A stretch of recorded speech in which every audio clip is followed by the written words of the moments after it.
France against the All Blacks, folks, and it's France who get the win. It's a one-pointer, 30 points to 29. Goes right down to the wire in France.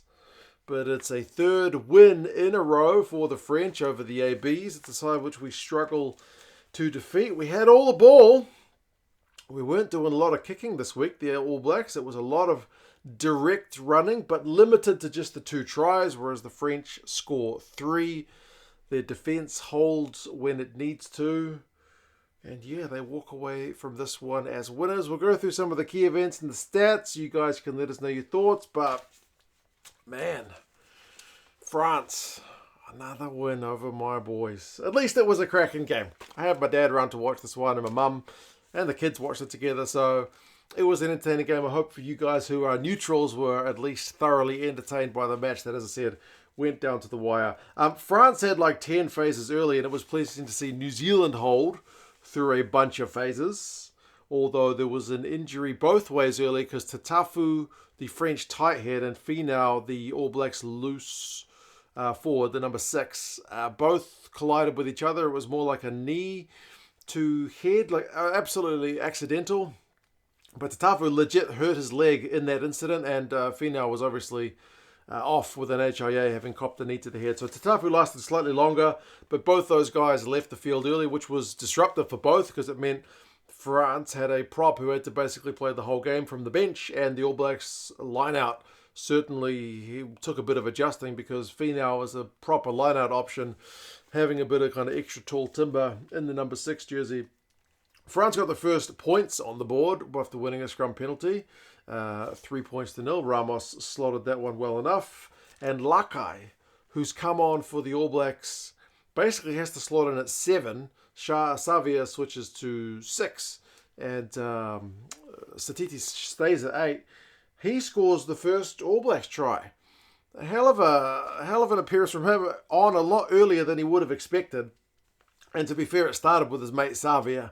Savia busting down the wing, getting a heap of kind of post-contact meters as he's really hard to bring down. And then All Blacks rinse through some phases. Will Jordan gets involved again. Savia has another massive carry. And then the leg drive from Lakai able to go over. So All Blacks get the first try of the game, 7 points to 3. Looking like not bad value given that they had a pretty, decent spell of pressure. But then one thing that's frustrating about this All Black side is their inability to just get a straightforward exit going after scoring points. Becoming a little bit like Scotland in that regard. Not a trait that I want the team to be kind of getting used to. Scotland is this frustrating side in terms of how often they score just to concede. All Blacks' mistakes from the restarts were frustrating. It didn't get punished this first time. They conceded a penalty from the restart. France opted for touch, trying to go for the jugular, but they ended up mauling it and ended up losing the ball. And to be fair, the All Blacks were pretty good at disrupting some of the French set plays, like line-out in particular in the first half was a cracking area of strength. Our line-out defence is among the best in the world right now. We are very, very good, especially Tubovai, at disrupting opposition line-out. That was a really, really pleasing part of the first half for the All Blacks. Both sides, to be fair, won penalties at the breakdown on defence. Severis had a one-handed intercept that he's lucky he caught because it's one of those ones that if you go and you miss it, you get in trouble, but he got it. Able to shut down a French attack.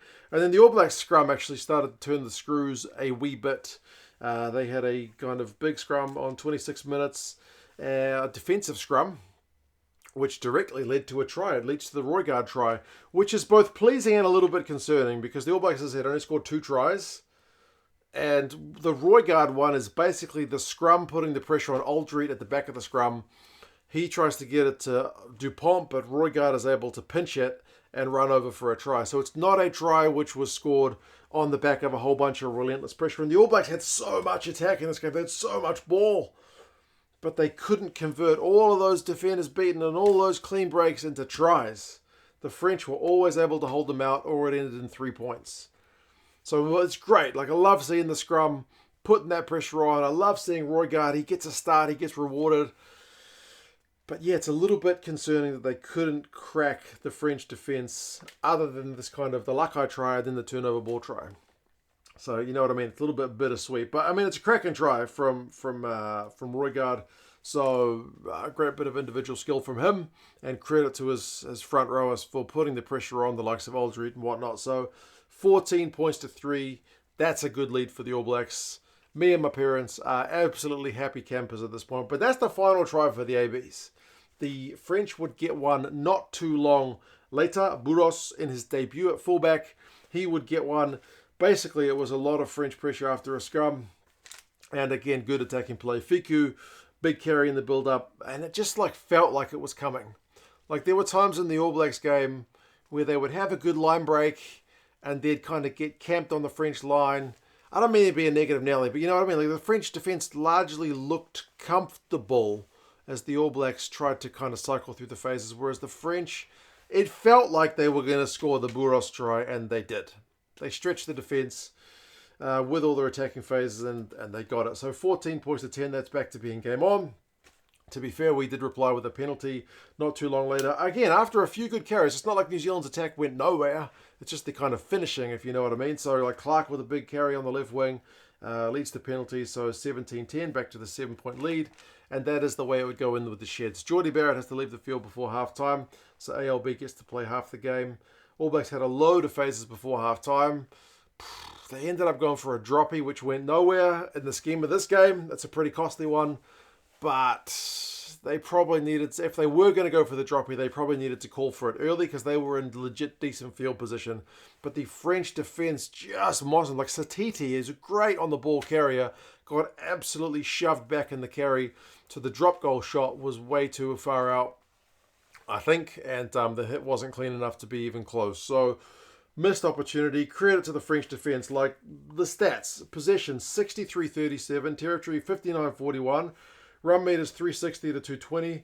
Defenders beaten 18-7. Clean breaks 6-2. And yet it is a one-score game.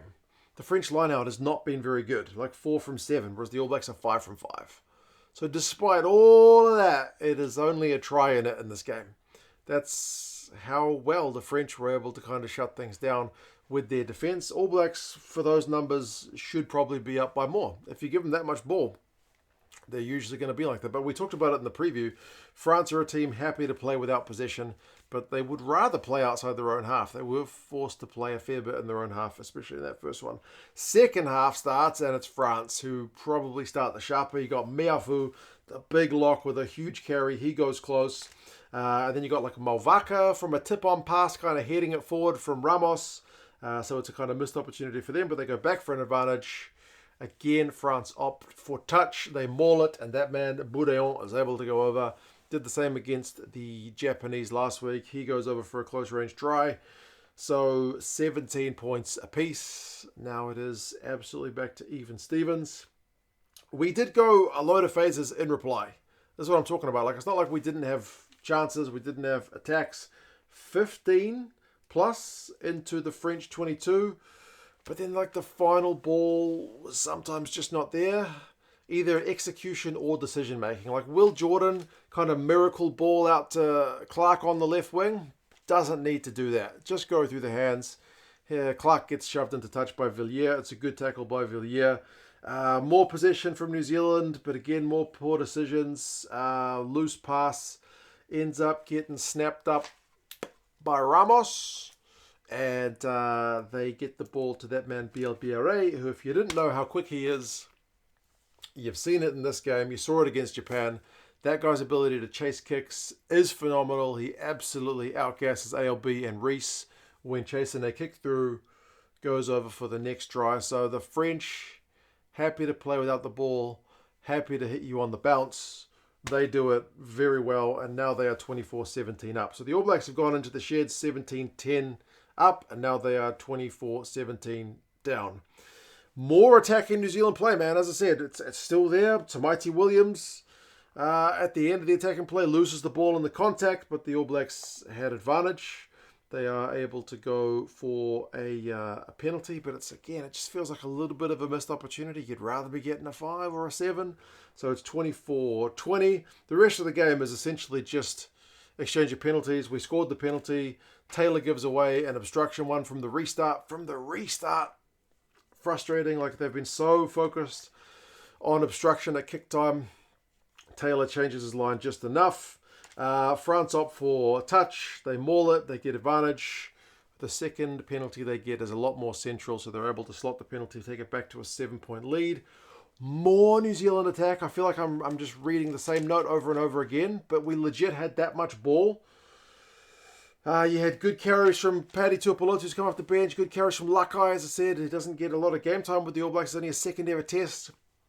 Up the guts, but then there's a great pilfer from France. I think it was Olivon. Great clean pilfer, not even a penalty, just a straight steal.